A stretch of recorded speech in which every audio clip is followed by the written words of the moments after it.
Welcome to the Muscle Expert Podcast with Ben Pakulski, one of the world's top professional bodybuilders, an expert on human performance and mindset mastery. Ben dives deep to deliver the strategies of the top experts to upgrade your body, mind, muscle, strength, performance, biochemistry, and how to become the upgraded modern man. Welcome to the Muscle Expert Podcast. I'm your host, Ben Pakulski, and you're about to listen to one of the most thought-provoking podcasts I've ever hosted. Today's guest is Dr. Gerald Pollack, and the reason this is thought-provoking for me, and it will be for you, is everyone at some point in their life becomes aware of their own mortality. They become aware of the fact that, hey, you know what? I'm not going to live forever.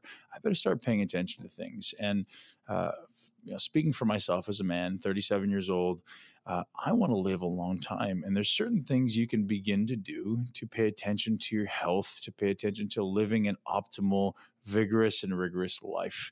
And Dr. Pollack is one of the pioneers in the area of water research. And water, if you don't already know, is in your body.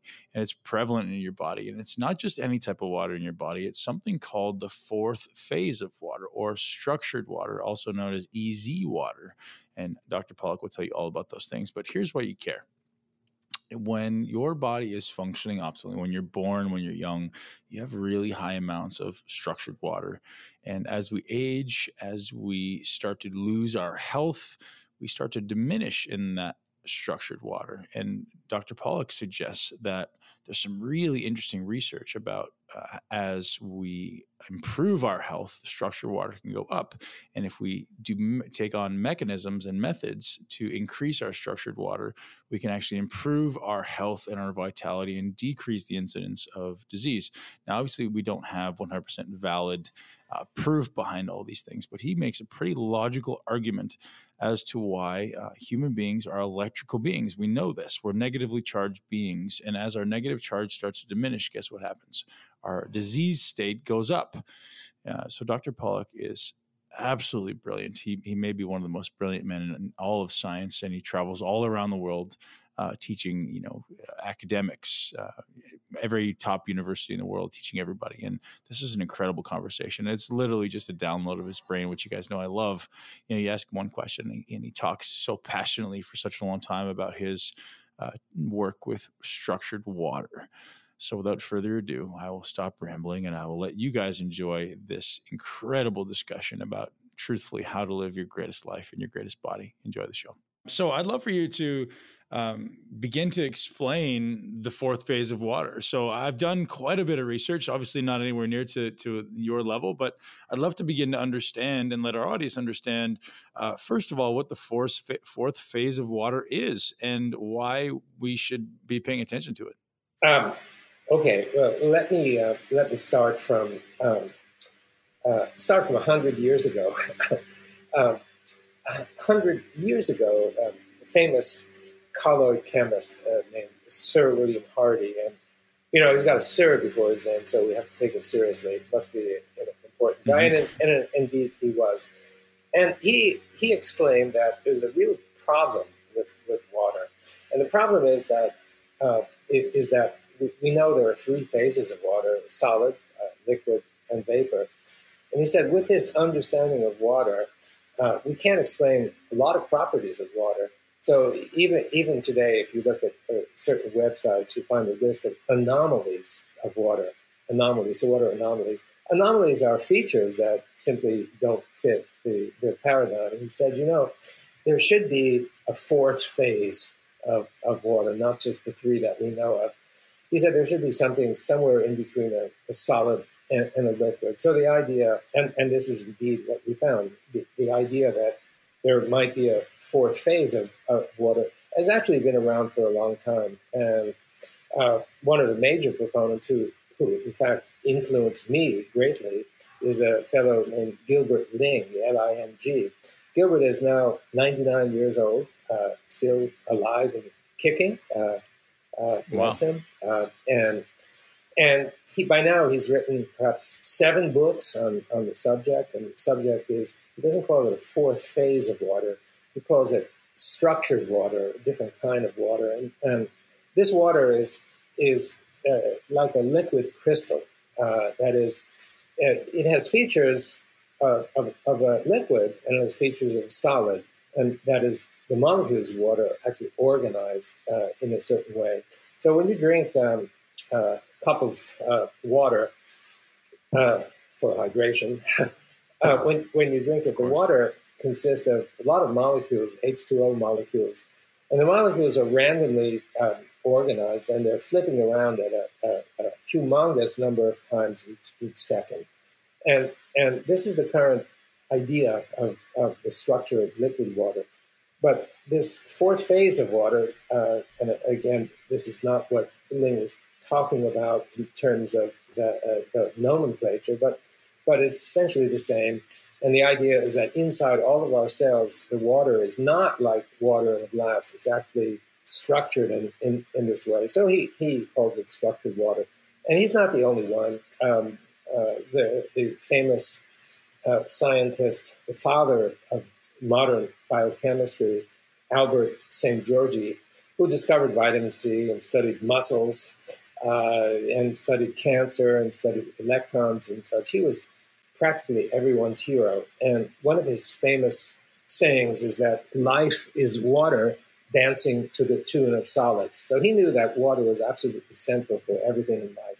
So anyway, given his background, we got interested in water. We had been studying muscles. We had been for quite a few years interested in, I know you are interested too, interested in the molecular mechanism of muscle contraction. And it occurred to me, there was and still is a principal theory out there to explain how muscles contract and how they bring about the phenomena of force and tension, contraction, shortening. And the theory out there was put forth by a famous Nobel laureate, the late Sir Andrew Huxley. And Huxley was a Nobel laureate among Nobel laureates. When he walked into the room, there was a hush. He's a member of the famous Huxley family, including Aldous Huxley, Thomas Henry Huxley. But he was the only one to win a Nobel Prize. So he won a Nobel Prize in the studies of membranes, which are important for nerves. But his theory about muscle contraction, which is still, you might say, adopted by scientists today, we had evidence, compelling evidence, I thought, that theory was wrong. And we were searching for an alternative. And one of the things that occurred to me was that in no theory was water mentioned. The idea is that muscle proteins are supposed to be responsible for bringing about the contraction. But the muscle is, of course, 2/3 water. How is it possible that the muscle can contract as though the proteins are considered to be operating in a vacuum? So that got us interested in the question of, does water play a role? And that got us interested in the work of Gilbert Ling and such. Okay, so this is all background, and you ask a different question. You say, what is this water? What's it all about? Well, so we discovered something that these people had predicted in the past.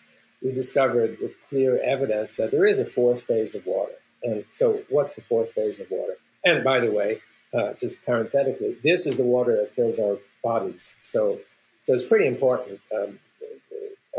If you happen to be motivated to read a book on biochemistry or cell biology, the word water almost doesn't appear. The scientists think that water is merely a background carrier of the more important molecules of life, like proteins and DNA and such. But the book that I wrote in 2001, The Cells, Gels, and the Engines of Life, which was written largely to popularize the idea of Gilbert Ling, but I went on from there. It adduced evidence for the fact that water is central for not just for muscle contraction, but for many fundamental, basic phenomena of life.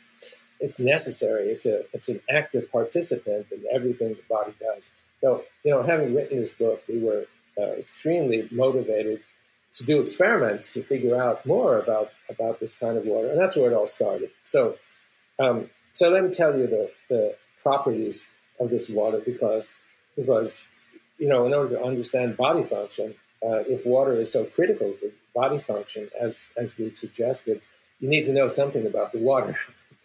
Mm-hmm. And so we found out the first thing is that indeed it's ordered. This kind of water is ordered like a liquid crystal. And because it's ordered, it excludes virtually everything. It's just like ice. You know, when ice forms, the ice is a perfect crystal.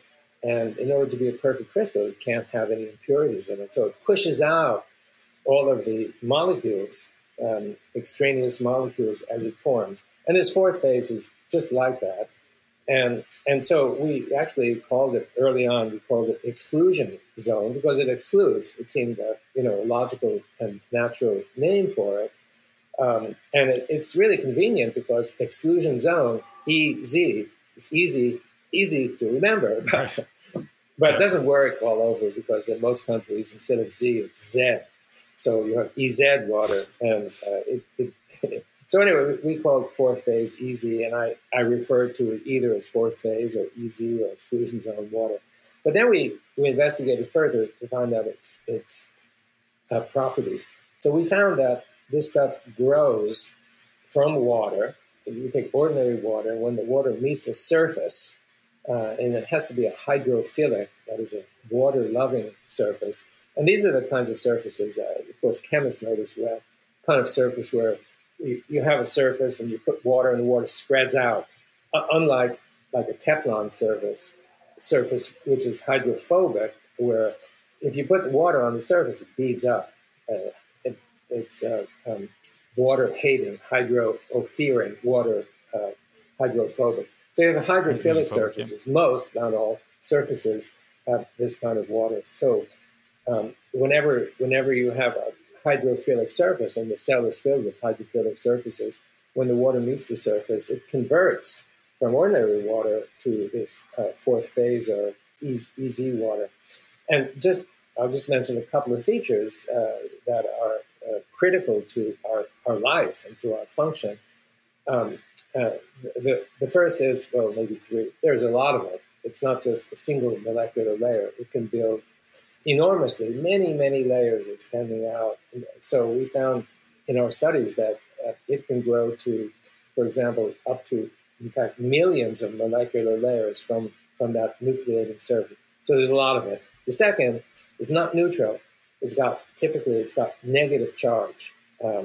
So what happens is it builds from water molecules, and the water molecules split into negative OH minus and positive H plus or protons.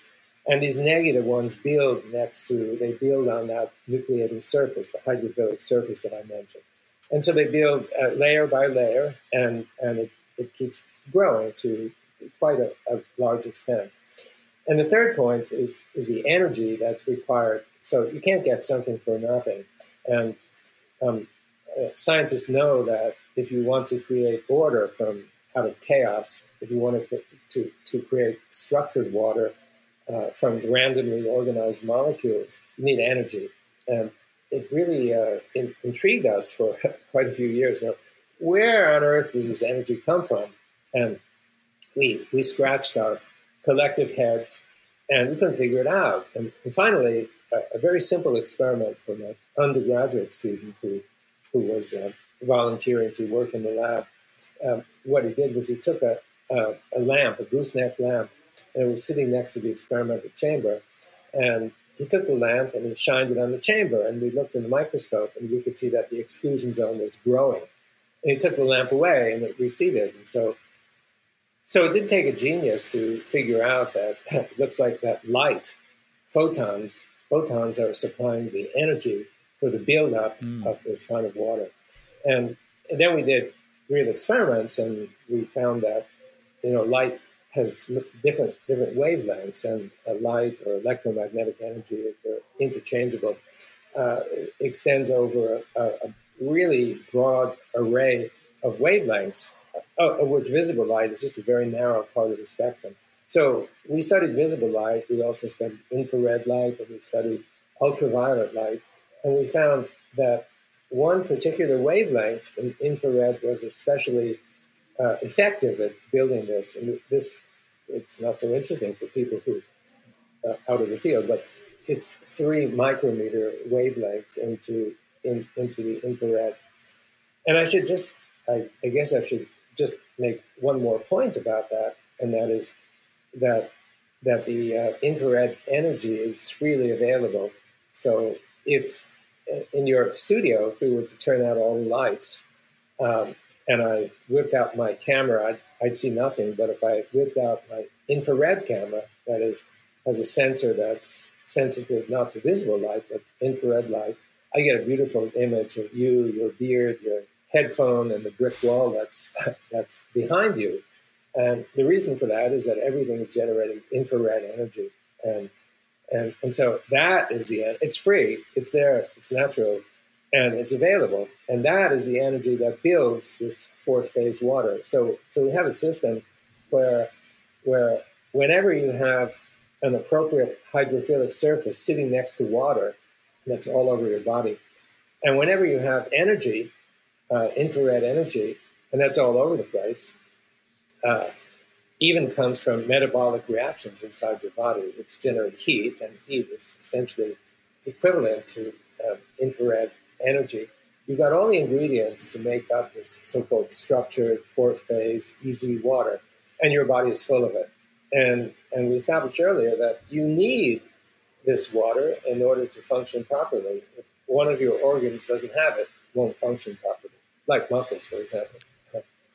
Right. That's a perfect segue into the question I want to ask. So what do we believe now that the function of this specific phase of water is, and why does our body create it rather than, what our normal tap water would be? Like, is there a certain process that has to exist in this 4th phase? That's a good question. And the way we see it, and some of this is outlined not in the 4th phase book, but the earlier book, cells, gels, and the engine of life, is that ordinarily you can think of a cell as being in its resting state or its active state. So in the case of muscle, the resting state would be in a relaxed state where it's not contracting. And the active state, it's contracting. So you have 2 different situations, relaxed and contracting. And the question is, what's responsible for initiating the transition? And I think the water here is critical. So in the relaxed state, we have evidence that not just in the muscle cell, but all cells in your body, the water is structured. It's easy water that exists throughout your body. But the signal for initiating the change from relaxed to activated is a destructuring of the water. So the water goes from its structured, easy state to ordinary water, which is not structured. And I adduced evidence in that book that this is the triggering agent that applies in many fundamental cellular processes, ranging from, as I said, from muscle contraction to nerve cells that transmit signals or information, to secretory cells that secrete hormones and such. Even the process of mitosis is initiated when the water undergoes transition from structured to unstructured. So this kind of water is central for many operations. I wouldn't go so far as to suggest all operations, but I think it is because we haven't studied all operations. But I think it's a unrecognized, not widely recognized initiator of action. The transition from easy water to ordinary water. And just interrupt me if I'm blathering on and on. No, it's great. No, but I just want to touch base on the electrical aspect. So I mentioned to you that this water has negative charge. Well, it's known for many years. It's known that cells also have negative charge, and I'm not sure how much you're into it, but there's a generally held notion as to why cells are negatively charged, and I think it's not correct. And that notion is that the membrane of the cell has certain gadgetry. The membrane has transported pumps that pump certain ions in one direction and others in another direction, and channels that are specific for certain substances. So with with the pumps and the channels, you can, I hesitate to use the word concoct, but there are ways that you can understand. Although I must say, when I was a student and learned this, I had great difficulty understanding how it worked. And of course, the natural assumption is I'm too stupid to understand it because it's in the textbooks, therefore it must be right, and everybody else would seem to understand it, and I couldn't understand it. Now we come to another idea, which I think is closer to the truth, and that the negative electrical potential has nothing to do with the membrane and the channels and the pumps. It has to do with the water. So we know that the water that fills the cell is negatively charged. So you don't have to be a rocket scientist to figure out that you've got a cell with negatively charged stuff inside. And of course, if you stick an electrode into that cell, you record a negative electrical potential. I think that a simpler explanation is that the negative electrical potential of your cells is due to the water, the negatively charged water that's inside your cell. And this explains why if you have a gel, we've done these experiments as with others, you have a gel, which is just like the inside of the cell. Inside of the cell is, you might say, a gel with a membrane wrapped around it. And if you have no membrane, if you just have a gel and you stick an electrode in, you get the same negative electrical potential as the cell, which does have a membrane. So if you argue that the negative electrical potential is somehow related to the functioning of the membrane, then how come you get the same result when you have no membrane? It doesn't make sense, you see. And so we think, translated, I think, I'm not suggesting that every student and postdoc in our laboratory has the same idea, although I think many of them agree, that it's really a simple process that inside your cell, the cell has a negative electrical potential known for 60 or 70 years because of the water that's inside the cell, not because of the membrane. Very interesting. Yeah, and it has implication because, again, please stop me. You probably have a long list of questions. No, this is like a university degree in water. This is Thank you. University degree in water.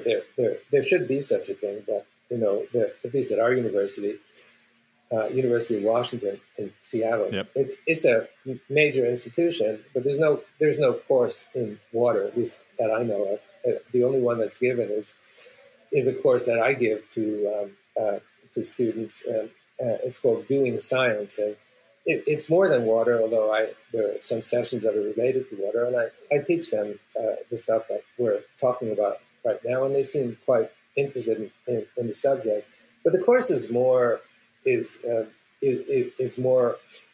discussion of the process of science, which relates to the water, because the process of science is not what people outside of science really think. Many people outside think of science as being a creative endeavor where fresh, new ideas come to the fore, and the really good ones are accepted right away, and science moves on.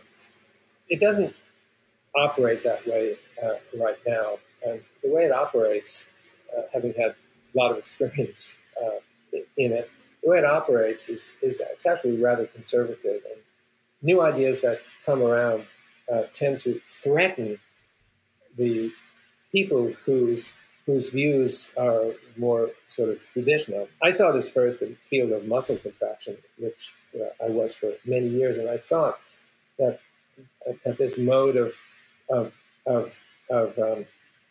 procedure was restricted to that field, and later I found it's true in almost every field. And here's the deal. I'm sorry to deviate from your original question, but what happens is some guy comes around, or some woman comes around, or whatever, proposes that the Earth is round, and everybody else knows it's flat because you just look out your window and you can see that it's flat, and so the person comes to the granting agency, which is the lifeline of every scientist. Without money, you can do nothing. You'll even lose your position at the university if you don't bring in enough money. So everybody needs to, wants to, every scientist needs to bring in money. So one of the bottom lines is not what truth can I discover, but more an expedient, how can I get the money that I can then use to do experiments to, in theory, to find the truth. So the person who comes around with an idea that the Earth is actually spherical will come to the gates of the granting agency like the National Science Foundation and say, hey guys, I have some preliminary evidence that the Earth is not flat, or it looks flat. I've seen satellite photos, and it looks like the Earth is spherical. And also, by the way, I took a flight. I took off from Seattle, and I was looking down. I went west, and I landed in Tokyo, and then I went to Moscow from there, and then to London, and to New York, and back to Seattle. I looked out the window, and if the Earth is flat, I was looking for the edge, and I could never see an edge. So I have some reasonably convincing evidence that the Earth is round. It's not really flat. And please give me some money so I can study these phenomena some more. Maybe I missed because of the clouds or something like that. And so it goes to the granting agency, and the gatekeeper looks and says, "Oh, this is revolutionary. Everybody knows the Earth is flat." And this person was saying that the Earth is a sphere. It is totally radical. I better get the experts to have a look at this to see if this is nonsense. So who are the experts? Well, the experts are the flat Earth people, and they're the last ones who are willing to anoint this revolutionary. And the chatter around the review table is, well, this is a pretty radical idea. It could be pretty interesting, but everybody's scared to death to suggest that this is a good idea, because if it's a good idea, then all their careers are smashed to smithereens because they're all the flat Earth people. They don't want this to happen. Yep. So the reviewer who says, I'm a little skeptical of this, becomes a hero around the table, around the review table, because what everybody wants, shoot this guy down quickly, and you don't get your money. So you see, this is the retarding effect on science, and as a result, I know that's a reality. It's a reality, yeah. It's totally reality. The result is that scientists who are clever won't attempt to get money to follow a radical idea, and you can quickly see the consequence of this. It means radical ideas get suppressed, and so if you count the number of scientific revolutions that have occurred in the past 20, 30, 40 years, it's not easy. I mean, I don't mean technological revolutions like iPhones and such, but scientific revolutions like, the structure of the genetic information, the splitting of the atom, stuff like that. It's really hard to find them.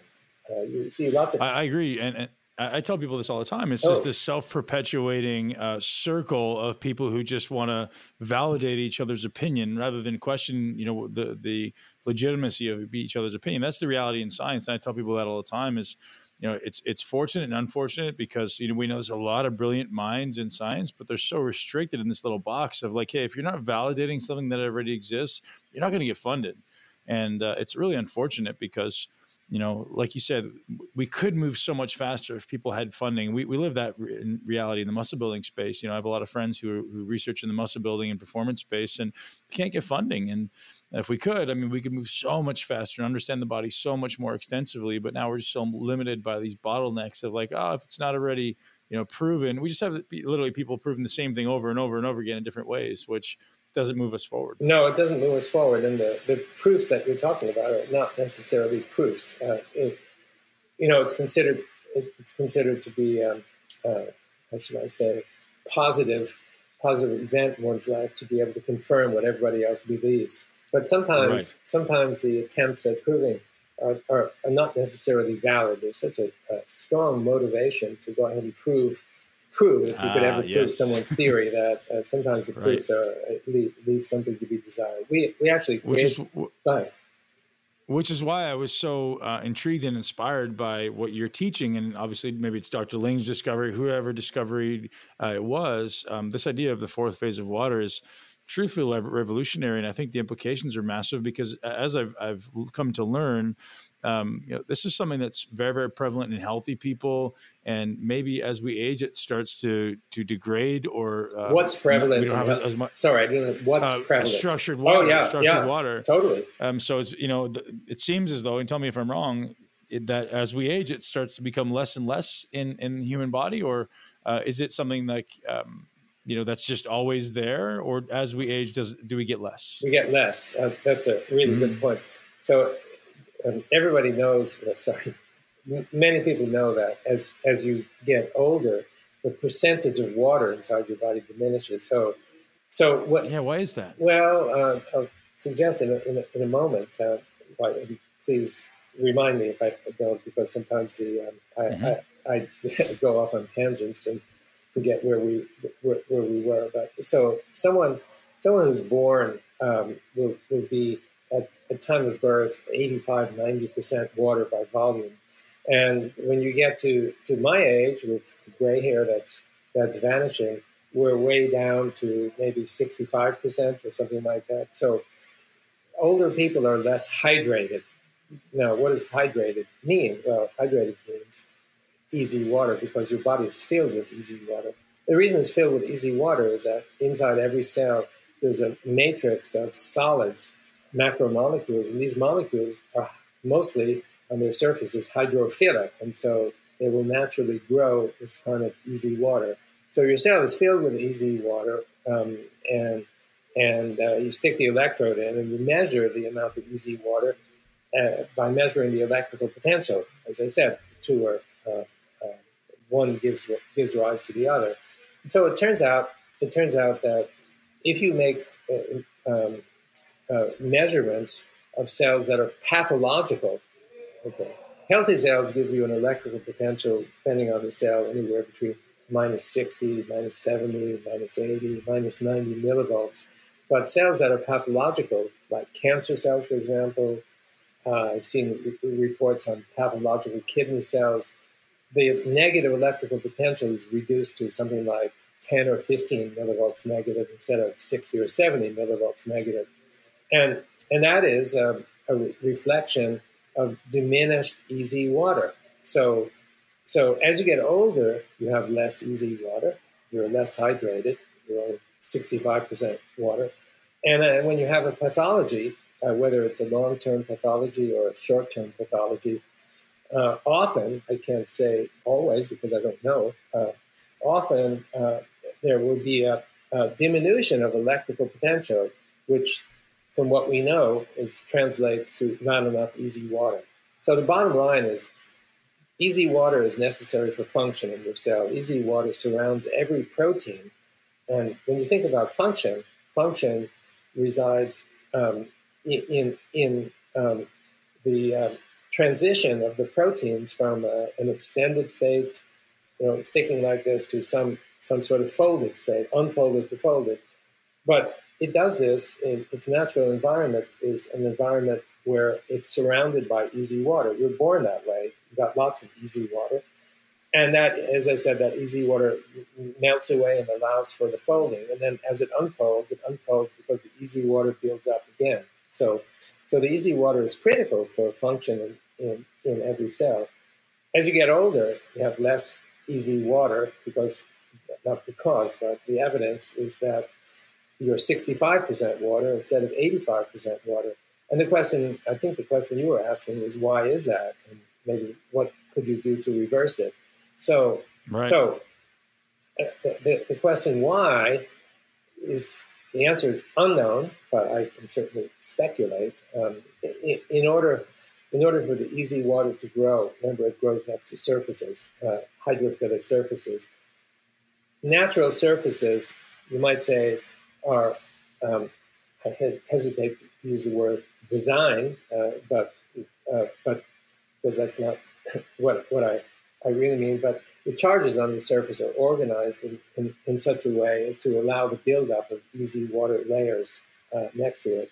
As you get older, the proteins are not the same. You've got mutations of genes, and the proteins that come out of that are not the same precisely as the ones with which you're born, and they're less able to generate this easy water. If they're less able to generate it, you don't have as much. And if you don't have as much, then the protein finds itself in a strange state.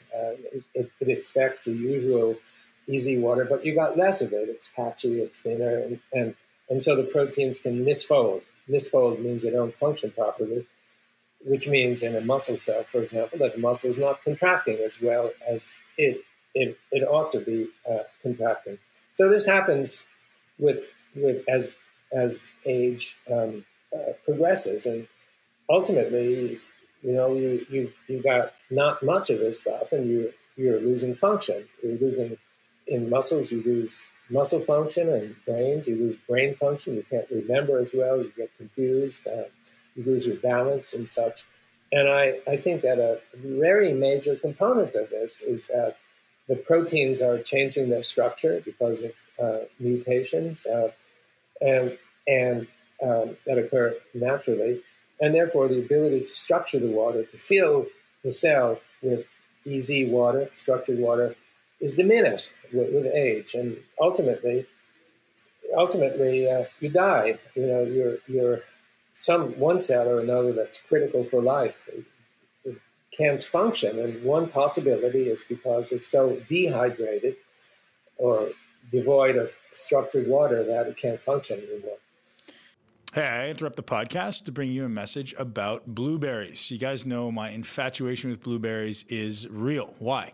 Massive brain benefits from the polyphenols, antioxidants, nitric oxide benefits, so many things about berries in general that I absolutely love, and I make them a consistent part of my day-to-day life. Here's the problem. Eating as many blueberries as you need to see a benefit is very, very expensive. Looking around $5 to $6 per serving when I buy them fresh, and even when I buy them frozen, it's still in the range of $4 to $5 for the size of serving that I'm after, which is somewhere in the range of 2 cups per serving, and I usually have that about twice a day. So what I've started doing, probably for the last 6 months, is after every workout, I'm consuming at least 2 servings of Organifi Red. So as you guys have heard, my friend Drew Canoli started this business, Organifi, and he's doing an incredible job sourcing really high quality ingredients and putting them into convenient servings that allow you to easily access superfoods and amazing nutrients. So Drew has so graciously offered to give all of the Muscle Intelligence listeners or the Muscle Expert podcast listeners 20% off anything you get from Organifi. But you got to act now because that's not going to last forever. You can use the code Muscle Intelligence when you go to Organifi.com to get 20% off your entire order. Do you think it may be just as simple as we age, we're losing this electrical charge, and maybe that's why our body isn't converting it into structured water as well, the water that we ingest? Like, so is it, my brain's just going down the route of, if we have this infrared light everywhere, is it as simple as, getting outside and getting exposed to more infrared light? Or wherever that happens to be, maybe it's the sun, maybe it's grounding, getting more of an electrical charge to maintain a stronger electrical charge as we age. Yeah. Ultimately we're electrical beings, right? And as we lose that, your cells just kind of wear out, right? Absolutely. The electrical charge is critical. I think you're maybe one of the few who realize the critical importance of electrical charge. So, but the electrical charge for me is essentially equivalent to easy water, because easy water has the electrical charge. So you need to get it, and I think you touched on some of the ways. It seems like a chicken or the egg scenario, right? Like, is it the electrical charge going away so we have less easy water, or we have less easy water because the electrical? Like, which one comes first? Right? Well, the electrical charge Any theory? It's in the easy water. I mean, that's where it comes from. So, I would tend to think that if you're missing the easy water, you have less charge. However, if you can send negative charge into your body, you should be able to build easy water. And right, exactly. Yeah, and the question, though, that is still unresolved in my mind, if you do that, and I know you can do it successfully in any number of ways, which we can talk about, if you do it, the question is whether that is a temporary, you can get a temporary improvement, or whether you actually can get a more long-standing kind of improvement. That's not so clear. Right. but I know at least temporarily it really works. So you mentioned grounding or earthing, and yeah. So you're aware. I'm not so sure how much your audience is aware. Maybe they're fully aware, but the Earth is actually practically infinite supply of negative charge. This was a shock, so to speak, for me because I began by studying electrical engineering. And you think that someone studying electrical engineering would know something about charge. And, our instructor said, well, just plug it in, you plug it in and you have the third prong, and third prong goes, it's connected to the Earth, and you think it's a vast sea of neutrality. And if somebody had told me during my undergraduate days that no, it's not zero electrical potential, that you're plugging into a vast sea of negative charge, I would have said, you're nuts. Well, someone did tell me that about a dozen years ago, and it changed my life because I had no clue that this could be the case. But it turns out a student of mine, the day I heard about it, the next day he comes to me with the lectures, the famous lectures of the legendary Nobel laureate in physics, Richard Feynman. Every graduate student in the U.S., or almost every graduate student, reads his lectures because they're so interesting and so insightful, and the guy has a great sense of humor, so it's kind of fun to read. And the student opened to Volume 2, Chapter 9, which had to do with the electrical potential of the Earth. And if Feynman knew about this 60 years ago, there must be something to it. And so I began to read some of the references that he cites, and it became totally clear that the Earth is full of negative charge.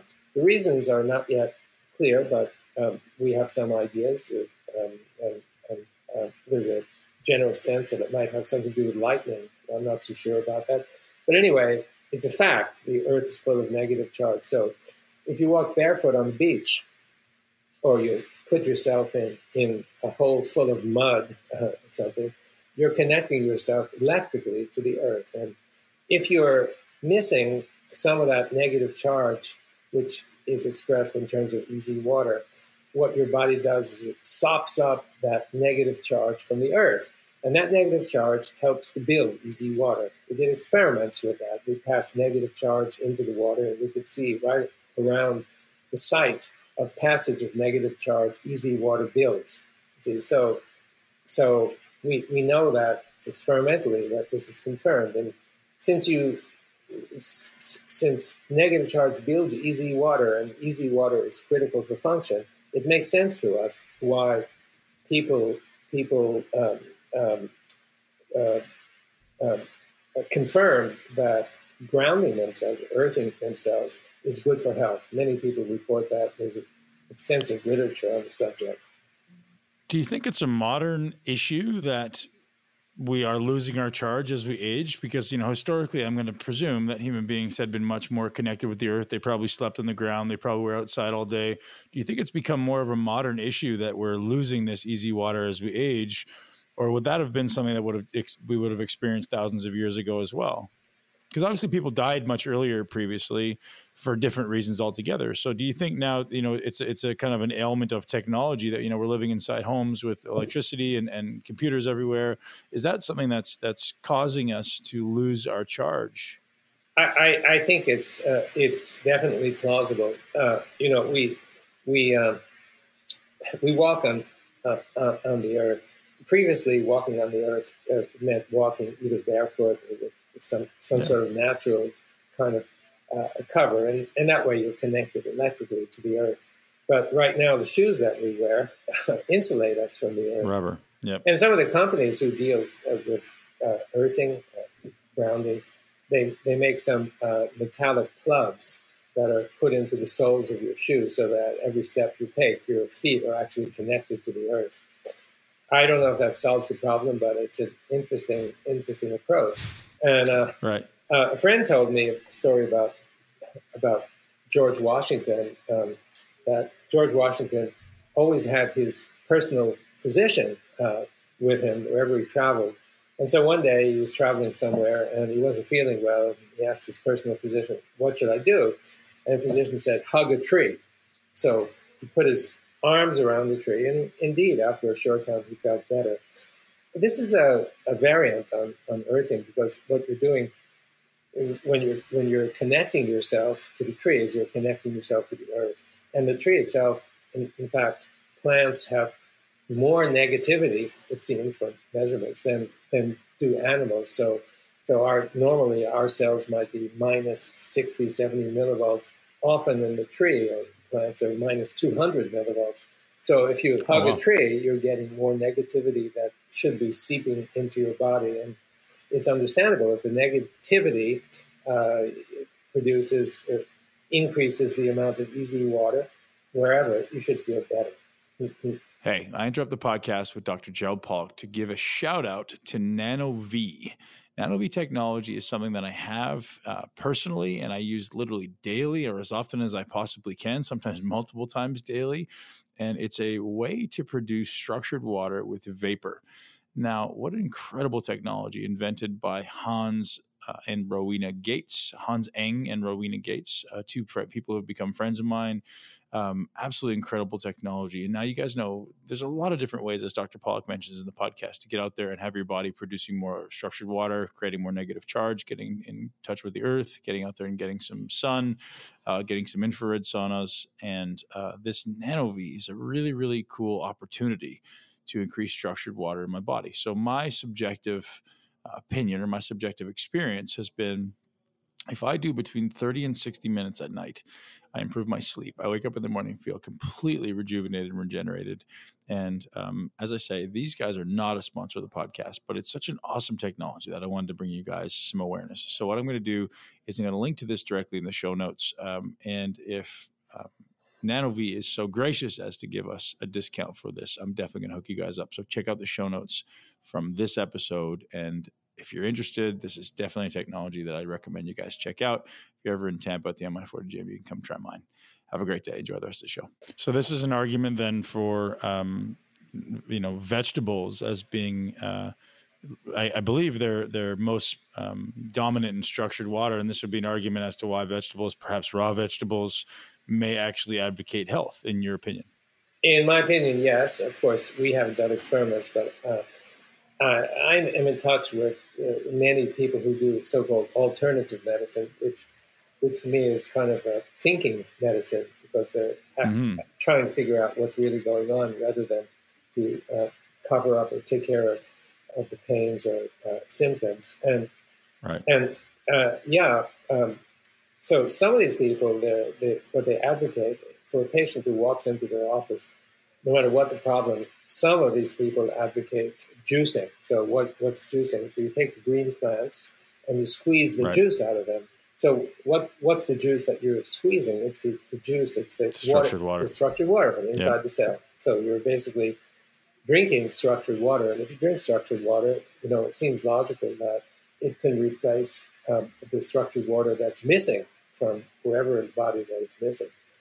And some people argue it can't be the case because it has to go through the stomach, and the stomach is full of acid, and the acid will neutralize all of that. And it certainly is a cogent argument, but there are a couple of reasons why that might not be the case. The first is that the amount of acid that comes out is not so large compared to, for example, drinking a large bolus of structured water. So the effect is there, but it's not so extensive. And the second is that the effect can actually come from the charge. If you're drinking structured water with negative charge, as soon as you put it in your body, the negative charge is going to migrate to places where places deficient in charge. And so that practically immediate migration could be enough to build at these remote sites, build structured water, easy water where it's absent. I think for those two reasons. Even just holding it in your mouth, right? Like holding it in your mouth work. And putting it in your skin. Should work. Theoretically, yeah. In theory. Like grounding. Good point. Absolutely. That may be the case. Fascinating. So, you mentioned there may be some other ways where we could start to accumulate negative charge. We briefly mentioned the sun. We briefly mentioned grounding. Anything else that comes to mind? Sure. Vegetables? Anything else that comes to mind? Yeah, there are a couple of things. One is a sauna. You've probably experienced many saunas. You look awfully healthy. Yeah, many. Thank you. Yeah. And I do it daily, about daily, at least 5 times a week. you do in I a do. genuine sauna with heat and infrared, or a portable I one? do I do an infrared sauna.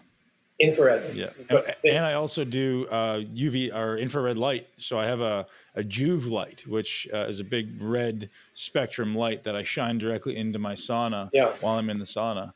And I'm doing my NanoVi, breathing vapor. I'm trying to figure out a way to do them all at the same time, Wow. but I'm not quite there yet. Yeah, that NanoVi vapor is powerful stuff. I apologize for having forgotten the name of the company, since No. the machine is sitting just behind me, and my Mhm. wife reports that she feels so good after.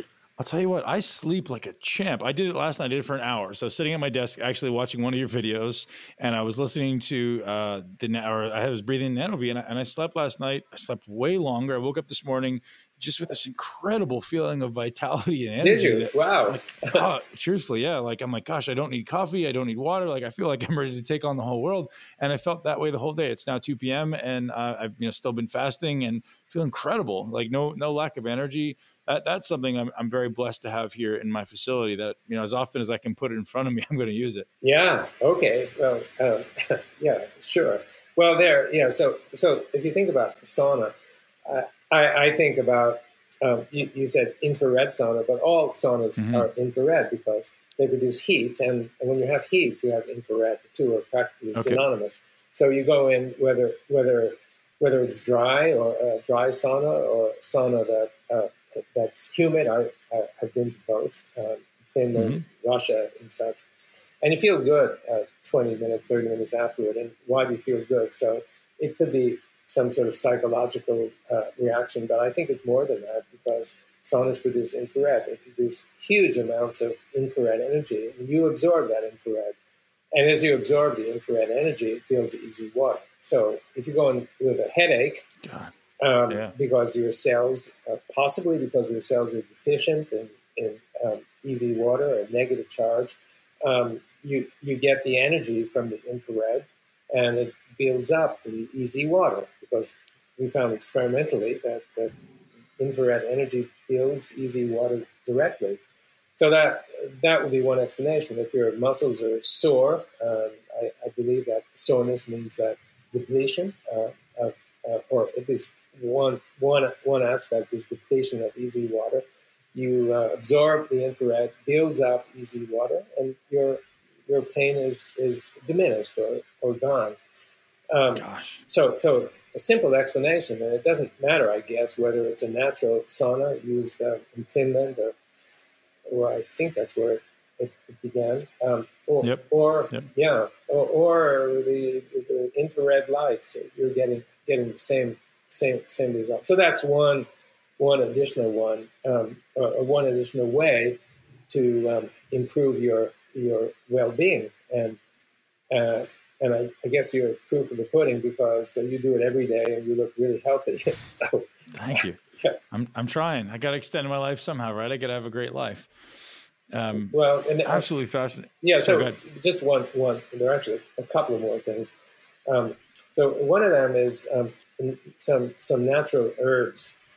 Some of them coming back from Ayurvedic times, like turmeric, for example, and tulsi. That's basil. These things have been known for thousands of years to be good for health, and it's been passed down to generations. And modern medicine has a tendency to discount that. It's not a pharmaceutical drug, therefore, how can it work? But these ancients come with a lot of wisdom that is perpetuated over the ages. And we wondered whether the actions of some of these could be mediated through a buildup of easy water. You take turmeric, and turmeric can do so many positive things to your body. And the same with aspirin, which is from the bark of the willow tree, also been used for many years. And all of these have multiple effects, not just one. So aspirin, example, it reduces pain, it reduces inflammation, it's good for your heart, it's anti-cancer, established some years ago. So either of these substances have multiple modes of action, or they have one mode of action that operates everywhere. And this second option seems to fit better with the principle of Occam's razor, where you have two hypotheses. The simpler one is likely to be the one that right. that is correct. And so we wonder whether it's possible that some of these substances exert their multiple positive actions by building easy water. And that's exactly what we found. And the paper is now submitted. It's almost accepted in a journal. We studied a half dozen different agents that have been known over the ages to be positive for health. They all build easy water over large concentration ranges. And then we tried something that is a poison. Roundup, glyphosate. Yeah. You know about that. I'm a big fan. I bet. A big fan. Yeah. Yeah. So we wondered whether it's possible that the negative effects of glyphosate, the killing effects, result from depletion of easy water.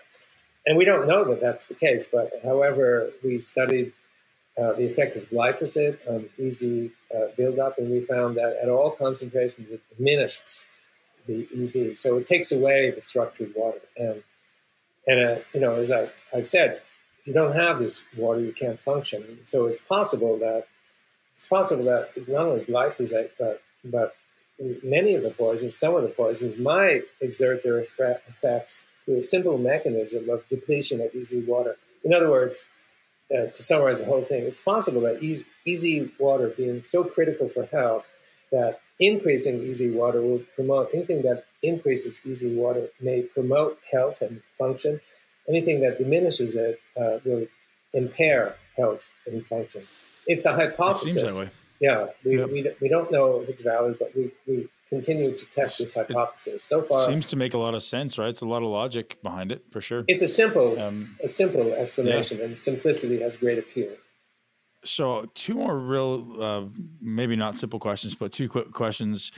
This may or may not be your specific area of focus, but you briefly mentioned the folding and unfolding of the proteins.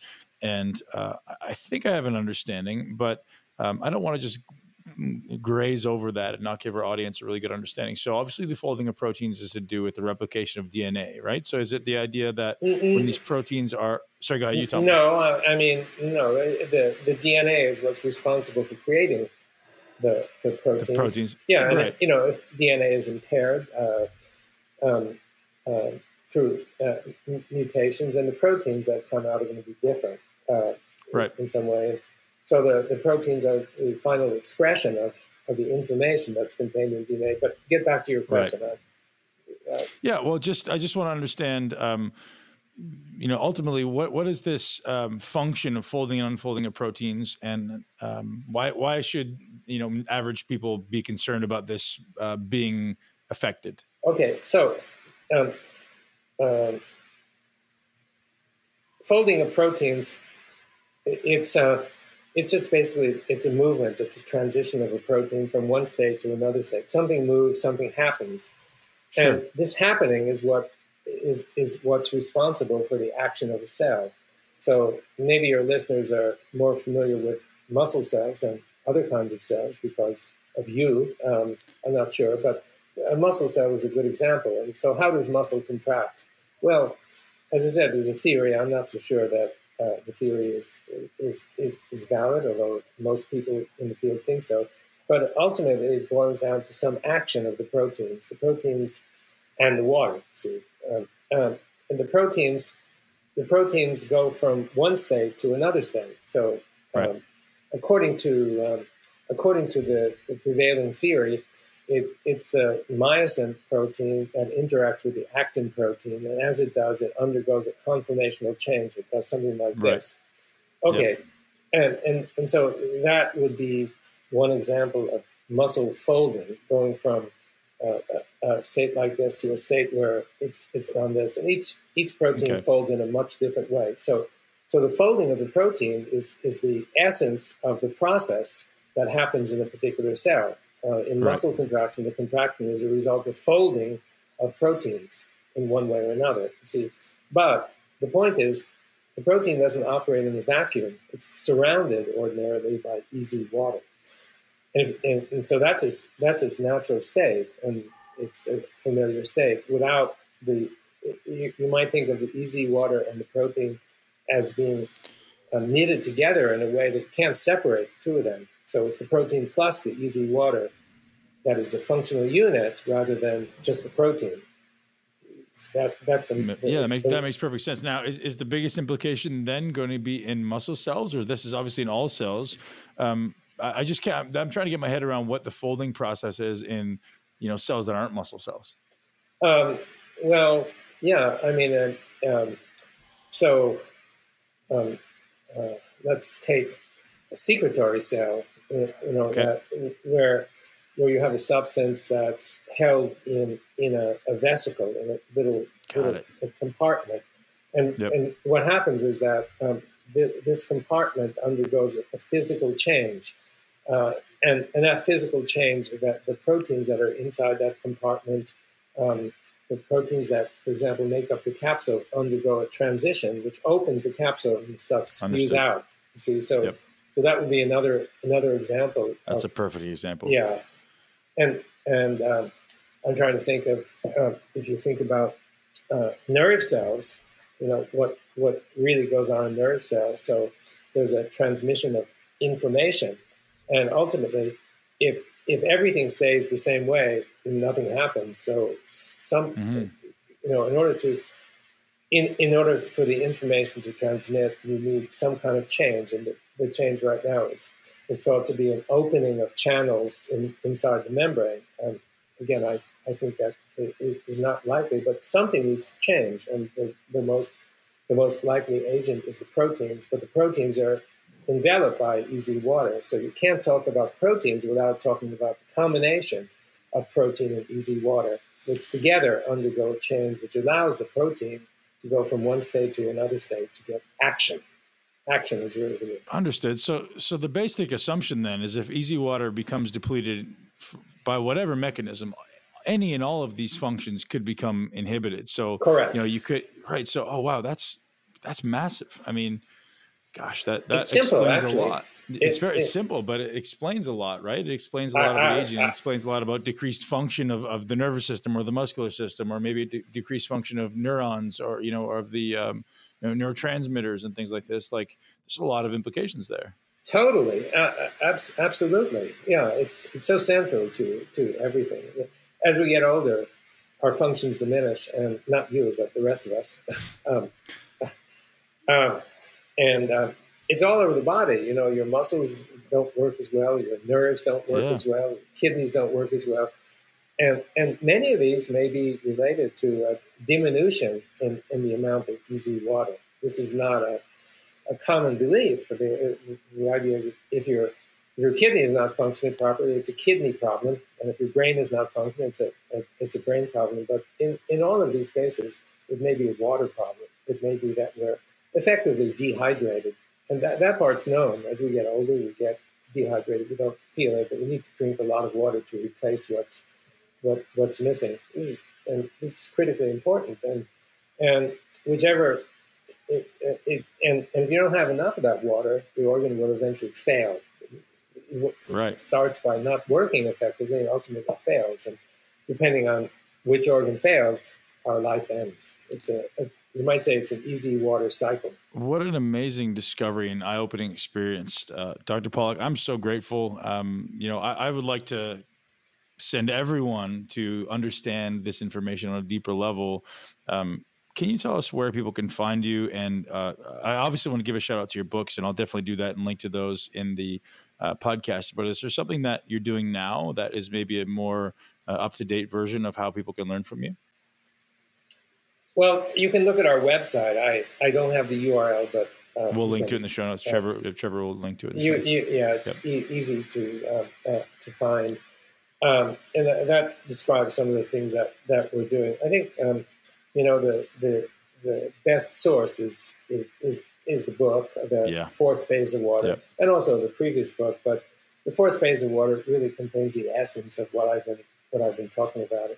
It turns out the book has been really popular, and I feel gratified by that. We put a lot of effort into it, and it's presented for lay people. It's not designed for scientists. It's designed for people with curiosity, and no deep scientific background is necessary. Right. And I think that's why the book has turned out to be unexpectedly popular. And that's why I would recommend the heart of what I have to say is found in that book. And what are you working on right now that you're super excited about? Because obviously there's a lot of implications here, but anything specifically right now or into the future that you're really excited about? Information in water. This seems bizarre. No. Wow. But it seems bizarre, but there's a lot of experimental evidence that shows you do something to water and the water changes, and that change persists. And this was first discovered in the late 1980s by a distinguished scientist whose name is Jacques Benveniste, and his career was ruined by it because nobody could believe that you take water and you put information in through any of a number of ways, one of which is using electromagnetic waves, and it stays in the water, and the water contains that information.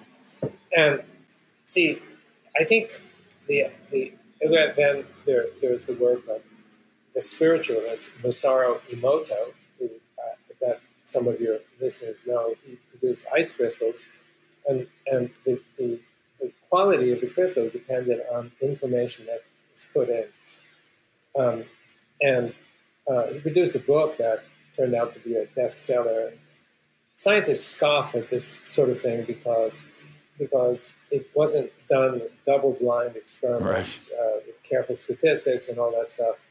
And they actually have good reason to be skeptical. On the other hand, we have evidence that what they're doing, putting in energy, is absolutely plausible. Doesn't prove that it's correct, but it's plausible. And that is the easy water. So the easy water is like a crystal, and memory devices are also crystals. So if I put a thumb drive into my laptop, it's basically a crystal of silicon dioxide, and each atom is capable of changing state in such a way that we call it a 1 or 0, and that's how computer memory operates. Well, it's pretty much the same situation with the EZ, because the EZ is a matrix. It's actually a hexagonal matrix. It's a stack of stacked layers, and these layers consist of nothing but hydrogens and oxygens that are arrayed in a crystalline fashion. And see, so it means that each hydrogen too, but each oxygen could, in theory, could adopt different states. And by states, I mean oxidation states. So if you look in the basic chemistry book, you see that oxygen, sometimes we refer to this as valence, typical is -2, but also it could be -1, 0, +1, +2. It's got 5 different potential states. Mm-hmm. So if you think of an atom being one state or another state, like a 0 or 1, we now have an atom that could have 5 possible states and could retain those states. That's information. So not only can the EZ be capable of storing information, but the amount of information, the information density, is so much greater than in an ordinary digital memory. It's not, if there are 5 states, it's not 5 divided by 2, increase of a factor of 2.5 or something. If you calculate it out, it turns out to be something like, we did it a year or two ago, something like 1 billion times the information capacity per unit volume compared to a standard digital memory. Wow. So, and in fact, an Italian group has been able to extract EZ water and make a solid out of it at room temperature.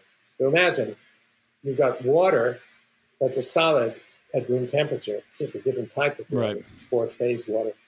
So I could imagine that this sort of thing could be incorporated into a computer memory in the future that has immensely more capacity than we can conceive of right now. The frontier is to figure out how this works, and that's what we're working on right now. So this is very exciting. I mean, I'm sure you're excited to get up every day and attack the world, attack the day. I am totally excited about that. What a great thing to have found your passion and to literally be changing the world, Dr. Pollack. I'm so grateful for your time and for all this education you've imparted on us. Thank you so much. Thank you for your astute questions. Much appreciated. I really appreciate it. Have a wonderful day. Thank you. Okay, bye. Join us on benpakulski.com to learn the cutting-edge techniques to take control of your body, your brain, and create your greatest life. This podcast is for information purposes only. The statements and views on this podcast are not medical advice. This podcast, including Ben Pakulski and the producers, disclaim responsibility for any possible adverse effects from the use of information contained herein. Opinions of guests are their own, and this podcast does not endorse or accept responsibility for statements made by guests. This podcast does not make any representations or warranties about guest qualifications or credibility. This podcast may contain paid endorsements or advertisements for products or services. Individuals on this podcast may have a direct or indirect financial interest in products or services referred to herein. If you think you have a medical problem, consult a licensed physician.